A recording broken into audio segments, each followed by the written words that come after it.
5 AWS services you should learn today. Number 1 is Amazon EC2. Amazon EC2 is a compute service in AWS that lets you create virtual machines of different operating systems in the cloud. You can use Amazon EC2 service for a variety of workloads like deploying database, hosting your website, running a big data application, and much more.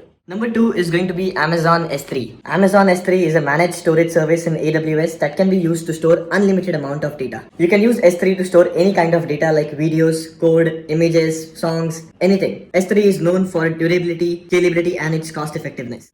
Number 3 is Amazon RDS. Amazon RDS is a managed database service which makes it easy to set up, operate, and scale a relational database in the cloud. RDS supports various popular database engines like MySQL, PostgreSQL, and Oracle. Number 4 is AWS Lambda. Lambda is a serverless computing service that allows you to run code in response to events without managing any servers. Lambda supports a variety of programming languages like Python, Node.js, Ruby, and much more. Lambda can be used for a variety of workloads from building serverless web applications to processing data streams. Number 5 is going to be Amazon CloudWatch. CloudWatch is used to monitor metrics, logs, and events, also to set alarms and automate responses whenever there is an issue.